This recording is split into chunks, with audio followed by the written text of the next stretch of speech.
বালুরঘাটে নিষিদ্ধ অপরিণত ইলিশের রমরমা বিক্রি ক্ষোভ বাসিন্দাদের। বালুরঘাটের বড় বাজারে নিষিদ্ধ 200 থেকে 300 গ্রাম ওজনের অপরিণত ইলিশে ভরে উঠেছে মাছের বাজার। কেজি প্রতি 400 টাকায় বিক্রি হচ্ছে এই ছোট ইলিশ, যা আইনত নিষিদ্ধ। অধিক লাভের আশায় কিছু অসাধু ব্যবসায়ী এমন ইলিশ আমদানি করছেন বলে অভিযোগ। সাধারণত বেনাপোল সীমান্ত দিয়ে সামান্য কিছু ইলিশ এই জেলায় আসে। মূলত কাকদ্বীপ, নামখানা, পাথর প্রতিমা, রায়দিঘি, ফ্রেজারগঞ্জ প্রভৃতি এলাকা থেকে ইলিশ আসে বালুরঘাট, গঙ্গারামপুর সহ জেলার বাজারে। সেখানে 500 থেকে 600 গ্রাম ইলিশ 700 থেকে 800 টাকা, 700 থেকে 800 গ্রাম 900 থেকে 1100 টাকা, 900 থেকে 1100 গ্রাম অর্থাৎ 1100 গ্রাম ইলিশ 1100 থেকে 1400 টাকা এবং 1.5 কেজি ওজনের ইলিশ 1800 থেকে 2000 টাকায় বিক্রি হচ্ছে। কিন্তু এই বাজারেই নিষিদ্ধ ইলিশের ছয়লাভ হওয়ায় ক্ষোভ প্রকাশ করেছেন সচেতন মানুষ ও কিছু আড়তদার। প্রশ্ন উঠছে মৎস্য দপ্তরের ভূমিকা নিয়ে। মৎস্য দপ্তর এই ইলিশের বিষয়ে কোনো বক্তব্য দেননি। বেশি আছে চাহিদা অনুযায়ী কি মার্কেটে আমদানি আছে? আমদানি আছে, আমদানি কম আছে, আমদানি নাই, আমদানি কম আছে। আচ্ছা, এমনি কি কি দাম মতো দামের? ডায়মন্ড হাওড়া 1200 চলছে, হাজার চলছে, 800, 500 সব রকম মাছ আছে। ছোট বড় সব রকমের ইলিশ আসছে। 1600 আছে, 2000 আছে।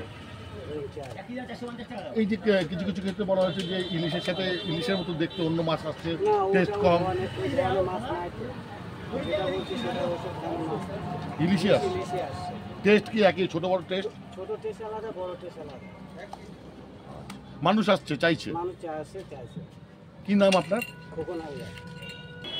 কিন্তু রূপালী শস্যটা প্রথমত বেরিয়ে গেছে আমাদের সাধারণ মানুষ বা গরিব মানুষ যারা, তাদের হাতে পায়। একটা সময় ছিল বালুরঘাট বা এই জেলার মানুষ কম পয়সায় রূপালী শস্য খেতে পারে।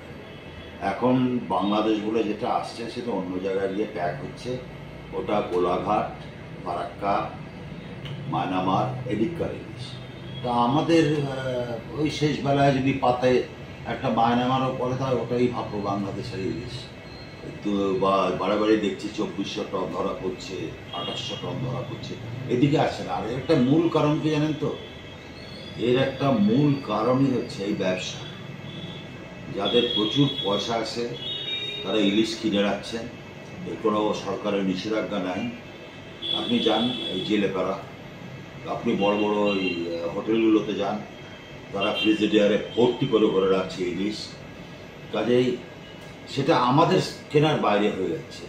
কাজেই ইমিডিয়েট এটা একটা আইন আনা উচিত যে সাধারণ মানুষ যাতে খেতে পায়, সাধারণ গরিব মানুষ যাতে খেতে পায়, অ্যাভেল করতে পারে। তা নাহলে এরপরে আমাদের ইলিশের চোচার গন্ধে শুনতে হবে। এটাই হচ্ছে সবচেয়ে বড় দুঃখ। আমাদের ইলিশ দিয়ে অনেক সময় ভয় দেখানো হয়, আমরা ইলিশ দেবো না। ইলিশ ভারত পাওয়া পায় না, সেটা ব্যাপার না।